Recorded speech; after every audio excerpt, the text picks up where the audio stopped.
আসসালামু আলাইকুম। বেসিক স্কুলে সবাইকে অভিনন্দন। আমরা এই পর্বে বিন্যাসের সূত্রগুলো নিয়ে আলোচনা করব। তো প্রথমে আমাদের যে সূত্রটি রয়েছে সেটি হচ্ছে n সংখ্যক ভিন্ন ভিন্ন জিনিস থেকে যদি r সংখ্যক বস্তু নিয়ে যত উপায়ে বিন্যস্ত করা যায় তা হলো npr, অর্থাৎ এটাকে আমরা লিখতে পারি n factorial divided by n minus r factorial. আমরা যে এটাকে এভাবে লিখতে পারি সেটার প্রুফের জন্য কিন্তু আমরা এখানে একটা উদাহরণ লিখে রাখছি, এবং আমরা কিন্তু আমাদের ফার্স্ট পর্বে লিখেছিলাম npr is equal to n factorial divided by n minus r factorial, এবং বলেছিলাম যে আমরা আমাদের নেক্সট পর্বে এই সূত্রটির প্রুফ আমরা দেখাবো। তাহলে আমরা সেই প্রুফটা দেখানোর জন্য কিন্তু আমরা কিছু বাস্তব অ্যানালজি নিয়ে আলোচনা করতেছি। মনে করো তোমার কাছে তিনটি লেটার রয়েছে, একটি হচ্ছে এ, একটি হচ্ছে ভি এবং একটি হচ্ছে সি। এই তিনটি লেটার থেকে আমরা বিভিন্ন উপায়ে বিন্যাস করার নিয়ম শিখব। দেখো, আমি যদি এই তিনটি থেকে একটি করে নেই তাহলে আমাদের বিন্যাস করা যায় কত উপায়? 3 উপায়। কিভাবে? হয় আমি নিব এ কে, অথবা আমি নিব বি কে, অথবা আমি নিব সি কে। তার মানে তিনটির যে কোনো একটিকে নিতে হবে। যেহেতু এখানে অথবা, সেহেতু আমরা এখানে কি করব? যোগ করব, কারণ আমরা বলেছিলাম যেখানে অথবা থাকবে সেইখানে আমরা যোগ করব। তাহলে তিনটি অথবা মানি তিনটিকে যোগ করলে আমরা দাঁড়াবে হচ্ছে 3 উপায়ে বিন্যস্ত করতে পারি, এবং সেটা কিন্তু আমার এই সূত্রটাকে মেনে চলে। দেখো কিভাবে, আমার টোটাল আছে 3টি, সেখানে আমি দিলাম n এর জায়গায় বসাইলাম 3, এবং বিন্যাস করব একটিকে নিয়ে, সেহেতু আমি লিখলাম 3p1, এবং এটাকে লেখা যায় 3 factorial divided by 3 minus 1 factorial, এবং এটাকে যদি আরও ভেঙে লিখি তাহলে দাঁড়ায় হচ্ছে 3 ফ্যাক্টোরিয়াল, 3 মাইনাস 1 ফ্যাক্টোরিয়াল মানে হচ্ছে 2 ফ্যাক্টোরিয়াল। 3 ফ্যাক্টোরিয়ালকে লেখা যাচ্ছে 3 গুণন 2 গুণন 1, এবং 2 ফ্যাক্টোরিয়ালকে লেখা যায় 2 গুণন 1। তাহলে দেখো 2 2 1 1 যদি কাটা যায় তাহলে আমার থাকে কিন্তু 3, অর্থাৎ আমার এই সূত্রটা কিন্তু আমার মেনে চলে। তাহলে আমরা দেখি আমাদের যে দ্বিতীয় টাইপটি রয়েছে সেটি হচ্ছে দুটি নিয়ে বিন্যাস সংখ্যা, অর্থাৎ আমি যদি দুইটা করে নেই তাহলে আমার বিন্যাস সংখ্যা কীরকম হবে। দেখো, আমি নিতে পারি এ বিকে, এটাকেই যদি আমি উল্টায় লিখি তাহলে হবে ভি এ, কারণ এখানে বিন্যাস, বিন্যাস শব্দের অর্থ হচ্ছে সাজানো। তাহলে আমি এ কে বি এর আগে লিখলে যেরকম বিন্যাস পাবো, বিকে এর আগে লিখলে কিন্তু সেম বিন্যাস পাবো না, সেহেতু আমার কিন্তু এখানে দুইটা আলাদা বিন্যাস হয়েছে। তারপরে আমি নিতে পারি এসি অথবা সি এ, বিসি অথবা সিবি। তার মানে এখানে টোটাল বিন্যাস হলো 6টি। কীভাবে? 1 2 3 4 5 অ্যান্ড 6, এবং 6টিকে আলাদাভাবে যুক্ত করলে আমার সেটা হবে 6টি উপায়। একটু খেয়াল করে দেখো, এটা কিন্তু আমার এই যে সূত্রটা রয়েছে গিভেন ফর্মুলা, এই ফর্মুলাটাও কিন্তু মেনে চলে। কিভাবে? দেখো, 3টে থেকে আমি 2টিকে নিয়ে বিন্যাস করব, সেটাকে আমরা লিখতে পারি 3p2, এবং এটা এই সূত্র অনুসারে লেখা যায় 3 factorial divided by 3 minus 2 factorial, এবং এটা যে 6 সেটা বোঝার জন্য আমরা 3 ফ্যাক্টোরিয়ালকে লিখতে পারি 3 ফ্যাক্টোরিয়াল, 3 মাইনাস 2 ফ্যাক্টোরিয়াল মানে হচ্ছে 1 ফ্যাক্টোরিয়াল, আর 3 ফ্যাক্টোরিয়ালকে আমরা লিখতে পারি 3 গুণন 2 গুণন 1, আর 1 ফ্যাক্টোরিয়াল মানে হচ্ছে 1। তাহলে 1 1 চলে গেল, 3 দুগুণে 6, যেটা আমরা আগে লিখে রাখছি 6। তার মানে যদি 2টি করেও নেই তাহলেও কিন্তু আমার এই ফর্মুলাটা মেনে চলে। আমরা দেখি 3টি করে নিয়ে দেখি আমার এই ফর্মুলাটা মেনে চলে কিনা। 3টি করে নিয়ে বিন্যাস করার উপায় 6টি। কিভাবে? আমি হয় এবিসি পুরাটাকে নিব, অথবা আমি এই পিছনের দুইটাকে চেঞ্জ করব এ সি বি, যেহেতু এখানে বিন্যাস তার মানে হচ্ছে তাদের অবস্থানগুলোও কিন্তু একটা নতুন বিন্যাস দিবে। অথবা আমি নেব ভি এ সি কে, এটাকে আমি সাজালে পাই হচ্ছে ভি সি এ, অথবা আমি লিখব সি এ ভি, এই এ বিকে নিজেদের মধ্যে চেঞ্জ করে পাবো হচ্ছে সি ভি এ। তাহলে একটু খেয়াল করে দেখো, এখানে 1 2 3 4 5 6, এখানে টোটাল আমি বিন্যাস পেলাম 6টি, যেটা কিনা আমার সূত্র থেকেও আমি পাই 6টি। কীভাবে পাই? 3p3, অর্থাৎ 3টি থেকে আমি 3টি নিয়ে বিন্যাস করব, সেটাকে আমরা লিখতে পারি 3 factorial divided by 3 minus 3 factorial, এটাকে লিখে দেয় উপরটাকে লেখা যায় 3 ফ্যাক্টোরিয়াল, 3 মাইনাস 3 মানে 0 ফ্যাক্টোরিয়াল। আমরা এখানে একটি গুরুত্বপূর্ণ জিনিস জানবো, 0 ফ্যাক্টোরিয়াল ইজ ইকাল টু হচ্ছে 1। তাহলে খেয়াল করে দেখো, 3 factorial divided by 0 factorial ultimately দাঁড়াবে হচ্ছে 6। তার মানে দেখা যায় আমি যদি আলাদাভাবে বিন্যস্ত করে দেখি সেটাও আমার 6 হয়, আমি যদি ফর্মুলা মেনটেন করি তাহলে কিন্তু আমার 6 হয়। তার মানে আমার যে উপরে ফর্মুলাটা আছে সেটা কিন্তু সত্য। আমাদের দ্বিতীয় সূত্রটি হচ্ছে n সংখ্যক জিনিসের মধ্যে যদি p সংখ্যক একই ধরনের জিনিস থাকে তাহলে সবগুলো নিয়ে বিন্যাস হবে n factorial divided by p factorial. এই সূত্রটা বোঝার জন্য আমরা একটা উদাহরণ লিখে রাখছি। ধরো আমার কাছে a ভি ভি, অর্থাৎ একটি এ আছে এবং 2টি ভি আছে, তাহলে আমার টোটাল বিন্যাস সংখ্যা আমি কিভাবে পাবো? এটা বোঝার জন্য আমরা আগের উদাহরণটাকে একটু টেনে আনতে পারি। আমরা প্রথম সূত্রে দেখেছিলাম এই 3টি লেটার নিয়ে টোটাল বিন্যাস করার উপায় হচ্ছে 6টি। তাহলে একটু খেয়াল করে দেখো, যেই জায়গায় সি ছিল সেই জায়গায় জাস্ট আমরা বিকে বসায় দিব, ইনপুট করে দেব। তাহলে একটু খেয়াল করে দেখো, আমার প্রথমটা ছিল এ ভি সি, তাহলে এটাকে আমি লিখতে পারি এ ভি বি, বিকজ এবার সি এর স্থলে কিন্তু আমরা ভি লিখেছি। ঠিক একইভাবে আমাদের দ্বিতীয় বিন্যাসটা হবে এ ভি ভি, কেন এই সি এর স্থলে আমরা ভি বসায় দিয়েছি। ঠিক 2 নম্বরটা হবে ভি এ ভি, কেন সি এর স্থলে আমরা বি বসাইছি। ভি ভি এ, এই সি এর স্থলে আমরা বি বসাইছি। ভি এ ভি, দেখো এই সি এর স্থলে কিন্তু আমরা বি বসাইছি। আবার এই সি এর স্থলে যদি আমরা বি বসাই তাহলে ভি ভি এ। তাহলে একটু খেয়াল করে দেখো, এই দুইটা কিন্তু একই রকম দেখতে, এবং একটু খেয়াল করে দেখো এই দুইটা কিন্তু একরকম এবং এই দুইটা কিন্তু একরকম।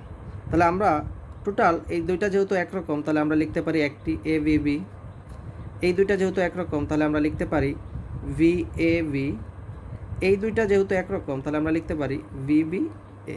অর্থাৎ আমি এখানে টোটাল বিন্যাস পাই 3টি, যা কিনা আমার সূত্রকেও কিন্তু মেনে চলে। কিভাবে সূত্রকে মেনে চলে একটু খেয়াল করে দেখো, এখানে আছে n factorial divided by p factorial. তাহলে আমরা লিখলাম n ফ্যাক্টোরিয়াল, n মানে হচ্ছে এখানে 3টি লেটার রয়েছে, আমরা বসাবো 3 ফ্যাক্টোরিয়াল, এবং একই রকম কয়টি p সংখ্যক, এখানে রয়েছে 2টি, তাহলে আমরা লিখলাম 2 ফ্যাক্টোরিয়াল। এটাকে লেখা যায় 3 ফ্যাক্টোরিয়ালকে লেখা যায় 3 গুণন 2 গুণন 1, এবং 2 ফ্যাক্টোরিয়ালকে লেখা যায় 2 গুণন 1। তাহলে 2 গুণন 1 2 গুণন 1 যদি কাটাকাটি চলে যায় তাহলে আমাদের থাকে কিন্তু 3। অর্থাৎ আমরা কিন্তু এই সূত্র অনুসারেও আমরা বিন্যাস পাই 3টি। আমরা আলাদাভাবে বিন্যস্ত করে দেখলাম, সেখানেও কিন্তু আমরা বিন্যাস পাই 3টি। তার মানে আমাদের এই সূত্রটা সঠিক। আমাদের তৃতীয় সূত্রটি হচ্ছে n সংখ্যক ভিন্ন ভিন্ন জিনিসের মধ্য থেকে 8 সংখ্যক জিনিসকে নিয়ে বিন্যাস করতে হবে, এবং যেখানে জিনিসগুলোর পুনরাবৃত্তি ঘটবে সেটা হলে আমরা লিখতে পারি n to the power r। কীভাবে এই সূত্রটা মেনে চলে সেটা বোঝার জন্য আমরা একটা উদাহরণ লিখে রাখছি। দেখো এখানে এ ভি সি 3টি লেটার রয়েছে, এখান থেকে আমি 2টি নিয়ে বিন্যাস করব যেখানে পুনরাবৃত্তি ঘটতে পারবে। তাহলে আমার সূত্রানুসারে আসার কথা কয়টি? সূত্রানুসারে আসার কথা দেখো, টোটাল n মানি হচ্ছে টোটাল যে লেটার রয়েছে সেটা আমরা বসাইলাম হচ্ছে 3, এবং নিব হচ্ছে 2টি, তার মানে r এর ভ্যালু হচ্ছে 2, আমি বসাইলাম 2, এখানে পাবো হচ্ছে 9টি। তাহলে আমি যদি এই 3টি লেটার থেকে আমি 2টি নিয়ে বিন্যাস করি যেখানে পুনরাবৃত্তি ঘটবে, অর্থাৎ টোটাল বিন্যাস সংখ্যা হবে আমার 9টি, সেটা আমরা সূত্রানুসারে দেখতে পেলাম। তাহলে আমরা একটু দেখি, আসলে বিন্যস্ত করে দেখি যে এখানে 9টি আসে কিনা। হয় আমি নিতে পারি এ ভিকে, অথবা আমি নিতে পারি ভি একে। হয় আমি নিতে পারি এ সিকে, অথবা নিতে পারি সি একে।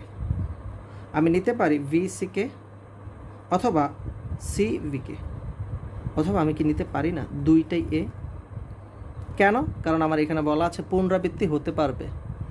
আমি কি নিতে পারি না 2টাই ভি? আমি কি নিতে পারি না 2টাই সি? দেখো একটু গণে দেখো, 1 2 3 4 5 6 7 8 9। তার মানে আমি n সংখ্যক ভিন্ন ভিন্ন জিনিসের মধ্য থেকে যদি 8 সংখ্যক জিনিস নিয়ে বিন্যাস করি এবং সেগুলো যদি পুনরাবৃত্তি ঘটে, সেটা আমরা লিখতে পারি n to the power r। অর্থাৎ আমাদের 3 নম্বর সূত্রটিও কিন্তু সঠিক। আমরা 4 নম্বর সূত্রটি একটু দেখে নেই। আমাদের 4 নম্বর সূত্রটি রয়েছে চক্রাকার বিন্যাস। একটু খেয়াল করে দেখো, n সংখ্যক জিনিসের সবগুলি একত্রে নিয়ে চক্রাকার বিন্যাস সংখ্যা হবে n-1 ফ্যাক্টোরিয়াল, এবং চক্রাকার বিন্যাস যদি উল্টানো যায় তবে মোট বিন্যাস হবে হাফ n-1 ফ্যাক্টোরিয়াল। আসলে এই সূত্র দুইটা আমরা বুঝতে পারি নাই, আমরা একটা বাস্তব উদাহরণ দিয়ে এটা বোঝানোর চেষ্টা করি। ধরো তোমার কাছে এ ভি সি ডি 4টি লেটার রয়েছে। এখন এই 4টিকে তুমি একটা চক্রাকার বিন্যাস করতে যাচ্ছ, তাহলে তোমার হওয়ার কথা হচ্ছে কি n-1 ফ্যাক্টোরিয়াল। তার মানে হচ্ছে যেহেতু 4, তাহলে এখানে আমরা লিখব 4-1 অর্থাৎ 3 ফ্যাক্টোরিয়াল। তাহলে আমরা একটু দেখে নিই আমাদের এই সূত্রটা কি সত্য কি না। দেখো এই হচ্ছে আমাদের একটা সার্কেল, এই সার্কেলের 4টি অবস্থান রয়েছে 1 2 3 4, এই 4টি লেটারের জন্য এই 4টি অবস্থান। তো যখন আমি যে কোনো একটি লেটারকে যদি এখানে বসাই, ধরো আমি এ কে বসাইলাম, তাহলে এই এর যে বিন্যাস পাবো, এটাকে যদি আমি ঘুরায়া এইখানে বসাই এ, তাহলে কি বিন্যাস কি একই না? এই বিন্যাসটাকে যদি আমি এভাবে দিতাম তাহলে কি বিন্যাস একই না? দেখো এটাকে যদি আমি এভাবে দেই তাহলে কিন্তু বিন্যাস এক। অর্থাৎ যখন আমি প্রথম কোনো একটা লেটারকে আমি এই চক্রাকার অবস্থানে বসাবো তখন সে যেভাবেই বসুক না কেন প্রত্যেক ক্ষেত্রে কিন্তু একই রকম বিন্যাস আমি পাবো। অর্থাৎ প্রথম জনের জন্য আমি বিন্যাস পাবো একটি। তাহলে আমি একে বসাইলাম, একটি বিন্যাস আমি পেলাম, যেটা আমি এখানে লিখে রাখছি। এ এর বসার উপায় হচ্ছে একটি। দেখো এবার আমি ধরো ভিকে নিয়ে আসবো, তাহলে ভি হয় এখানে বসতে পারে, হয় বসতে পারে এখানে, অথবা বসতে পারে এখানে। এই তিনটি অবস্থানে কিন্তু সে বসতে পারে। তাহলে তিন অবস্থানে বসলে কিন্তু তিন ধরনের বিন্যাস পাবো। তাহলে এদিক দিয়ে বসলে এক ধরনের বিন্যাস পাবো, এখানে বসলে এক ধরনের বিন্যাস পাবো, এখানে বসলে এক ধরনের বিন্যাস পাবো। তার মানে ভি এর বসার উপায় হচ্ছে তিনটি। বি যখন বসে যাবে তখন এই সি এর বসার উপায় থাকবে কয়টি? দুইটি, কারণ চারটি অবস্থানে দুইটি যদি ফিল আপ হয়ে যায় বাকি দুইটি আমাদের সি এর বসার উপায়, এবং ডি এর বসার উপায় থাকবে অনলি একটি।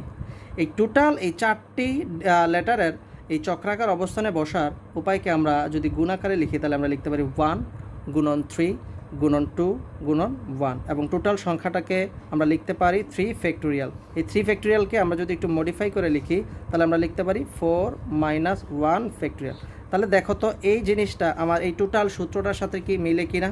আমাদের এখানে টোটাল লেটার ছিল চারটি, আমি যদি এখানে বসাই 4 মাইনাস 1 ফ্যাক্টোরিয়াল, যা কিনা আমার এই সংখ্যার সাথে মিলে যায়, অর্থাৎ 4 মাইনাস 1 ফ্যাক্টোরিয়াল। তার মানে আমার চক্রাকার বিন্যাস যখন আমি করব তখন আমরা লিখতে পারি n সংখ্যক জিনিসের সবগুলো নিয়ে চক্রাকার বিন্যাসের ক্ষেত্রে হবে n মাইনাস 1 ফ্যাক্টোরিয়াল। এখন এই দ্বিতীয় সূত্রটা আমরা বুঝি নাই, এটা বোঝার জন্য আমরা আরও একটা উদাহরণ লিখে রাখছি। এই ফরম্যাটটা সাধারণত আমরা পুঁথি বা মালার ক্ষেত্রে আমরা এটা ব্যবহার করব। অর্থাৎ চক্রাকার বিন্যাস যদি উল্টানো যায় তবে সেক্ষেত্রে আমরা লিখতে পারি half n minus 1 factorial. Half কেন? দেখো উদাহরণটা বোঝার জন্য আমরা লিখে রাখছি A V C D, A V C D. আমি এ আর 6-এর অবস্থানকে ফিক্স রেখে জাস্ট বি আর ডিকে আমরা চেঞ্জ করে দিয়েছি। তাহলে দেখো ভি আগে যেখানে ভি ছিল সেখানে হয়ে গেছে ডি, আর যেখানে ডি ছিল সেখানে হয়ে গেছে ভি। আমি কি বলতে পারি না এই দুইটা ফরম্যাট হচ্ছে বা এই দুইটা বিন্যাস হচ্ছে একটা আরেকটার উল্টা রূপ? অর্থাৎ আমি যদি এই যে এ বি সি ডি যে ফরম্যাটটা আছে বা যে চক্রাকার বিন্যাসটা আছে এই বিন্যাসটাকে যদি আমি উল্টায় ধরি তাহলে কিন্তু দেখবা এ ডি সি বি এই বিন্যাসের মতো হয়ে যাবে। অর্থাৎ পুঁথি বা মালার ক্ষেত্রে তুমি কিন্তু চাইলে উল্টায়া ধরতে পারো। তাহলে উল্টায় ধরলে কিন্তু একই ধরনের বিন্যাস দুটি হয়। তার মানে আমরা বলতে পারি চক্রাকার বিন্যাসে যদি মালা হয় তাহলে সেটার ক্ষেত্রে আমরা 2 দিয়ে ভাগ করব। কেন? কারণ এই দুইটা বিন্যাস মিলে একটি বিন্যাসই আসলে মিন করে, কারণ একটা আরেকটার উল্টা রূপ। যেহেতু দুইটা বিন্যাস আমার একটি বিন্যাস মিন করে সেহেতু আমি 2 দিয়ে ডিভাইডেড করে দিয়েছি। অর্থাৎ চক্রাকার বিন্যাস যদি আমার n-1 ফ্যাক্টোরিয়াল হয় তাহলে আমার মালার ক্ষেত্রে সেই বিন্যাসটা হবে হাফ n-1 ফ্যাক্টোরিয়াল, মানে 2 দিয়ে আমাকে ডিভাইডেড করে দিতে হবে। এই হলো আমাদের চতুর্থ সূত্র। আমাদের পঞ্চম যে সূত্রটা রয়েছে সেটা শর্তাধীন বিন্যাস। শর্তাধীন বিন্যাস মানে হচ্ছে কিছু শর্ত তোমাকে দিয়ে দেওয়া হবে, তারপরে তুমি বিন্যাস করবা। দেখো আমাদের পঞ্চম সূত্রের মধ্যে রয়েছে n সংখ্যক বস্তু হতে r সংখ্যক বস্তু নিয়ে বিন্যাস, যেখানে m সংখ্যক, এটা হচ্ছে আমাদের m, যেখানে m সংখ্যক বস্তু সর্বদা অন্তর্ভুক্ত থাকবে তখন আমরা সূত্রটা লিখতে পারি n minus m P R minus M গুণন আর পি এম, এটা আমরা লিখতে পারি। এখন এই যে সূত্রটা যে আমরা লিখতে পারি এটা আমরা একটু সত্যতা যাচাই করে দেখি আসলে লেখা যায় কিনা। দেখো আমার উদাহরণ রয়েছে এ বি সি ডি থেকে ডিকে সর্বদা অন্তর্ভুক্ত করে দুটি বর্ণ নিয়ে বিন্যাস করতে হবে।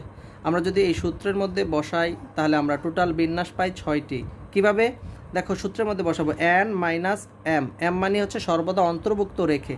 দেখো এখানে ডিকে কিন্তু তুমি সর্বদা অন্তর্ভুক্ত করতেছো, তাহলে ডিকে যদি তুমি অন্তর্ভুক্ত করো টোটাল তোমার লেটার হচ্ছে 4টি, লিখলাম 4, অন্তর্ভুক্ত করতেছো কয়টি? একটি। এখানে 4 মাইনাস 1, দেখো যেটা অন্তর্ভুক্ত করো সেটা কিন্তু তুমি বিয়োগ করে দিতেছো, এবং টোটাল বাছাই করবা 2টি। আমরা এই আর এর জায়গায় বসাইলাম 2, অন্তর্ভুক্ত m সংখ্যক সেহেতু আমরা 2 থেকেও একটি বিয়োগ করে দিলাম, গুণন হচ্ছে যতগুলো বাছাই করবা আর যতগুলো অন্তর্ভুক্ত থাকবে। বাছাই করতেছে 2টি, অন্তর্ভুক্ত আছে একটি। আমরা এই টোটাল ফরম্যাটটাকে লিখি 4 মাইনাস 1 লেখা যায় 3, 2 মাইনাস 1 লেখা যায় 1, গুণন 2p1 2p1। তাহলে এই 3p1 মানে হচ্ছে 3, 2p1 মানে হচ্ছে 2 এবং গুণ করলে দাঁড়ায় হচ্ছে 6। এটা কিন্তু আমি এই বা আলাদাভাবে বের করেও দেখতে পারি। দেখো কিভাবে, দেখো এ বি সি ডি থেকে আমি দুইটি বর্ণ বাছাই করব এবং যেখানে ডিকে অবশ্যই অন্তর্ভুক্ত করতে হবে। তাহলে আমরা দেখো বাছাই করলাম এডি অথবা ডিএ, কারণ বিন্যাস যেহেতু, তাহলে অবস্থানগুলো কিন্তু পরিবর্তন করতে পারবে, অথবা বিডি ডিবি অথবা সিডি ডিসি। দেখো প্রত্যেক ক্ষেত্রে কিন্তু আমার ডি অন্তর্ভুক্ত রয়েছে এবং বাকি একটি বর্ণ কিন্তু আমার ভিন্ন। তাহলে আমার টোটাল বিন্যাস হলো 6টি, 1 2 3 4 5 6। তার মানে আমার কিন্তু এই সূত্রটা আমার মেনে চলে। তাহলে আমরা 6 নম্বর যে সূত্রটি রয়েছে সেটা হচ্ছে এরকম, n সংখ্যক বস্তু হতে r সংখ্যক বস্তু নিয়ে বিন্যাস যেখানে m সংখ্যক সর্বদা বর্জন করে। তার মানে m সংখ্যক বস্তুকে আমি কখনোই বিন্যস্ত করতে পারবো না। এটাকে সূত্রানুসারে লেখা যায় n - m পারমুটেশন r। এই সূত্রটা বোঝার জন্য আমরা আরও একটা উদাহরণ লিখে রাখছি। এ বি সি ডি আমার 4টা লেটার রয়েছে, এখান থেকে ডিকে সর্বদা আমি বাদ দিয়ে দুটি বর্ণ আমি নিয়ে বিন্যাস করব। তাহলে সূত্রানুসারে দেখো কীরকম দাঁড়ায়, 4 - 1 p2। কেন? n দ্বারা বোঝানো হয়েছে 4টি আমার বর্ণ রয়েছে এবং m দ্বারা বোঝানো হয়েছে আমি ডিকে সর্বদা মানে একটিকে সর্বদা বাদ দিব, আর 8 সংখ্যক মানে হচ্ছে আমি বাছাই করবো হচ্ছে 2টি, এখানে আমি 2 বসাইলাম। তাহলে 4 - 1 p2, এটাকে লেখা যায় 3p2, আর 3p2 মানে হচ্ছে 6। একটু খেয়াল করে দেখো, আমরা এখানে এটাকে বাস্তবভাবে দেখি, এখানে দাঁড়ায় হচ্ছে 6টি। কীভাবে? হয় তুমি এবিকে নিবা অথবা ভিএকে অথবা এসি অথবা সিএকে অথবা ভিসি অথবা সিভিকে। দেখো এখানে কিন্তু কোনো ডি নেই, তাহলে আমরা দেখতে পাচ্ছি ডিকে বাদ দিয়ে যদি আমি 2টি নিয়ে বিন্যাস করি তাহলে আমার উপায় হচ্ছে টোটাল 6টি, যা কিনা আমার সূত্রের সাথে মিলে গেছে। তাহলে আমি কিন্তু বলতে পারি আমার এই 6 নম্বর সূত্রটাও কিন্তু সঠিক। এই হচ্ছে আমাদের বিন্যাসের সূত্রের আলোচনা। আমরা নেক্সট ক্লাসে বিন্যাসের বিভিন্ন গাণিতিক সমস্যা নিয়ে আলোচনা করব। আজ এ পর্যন্তই। আসসালামু আলাইকুম।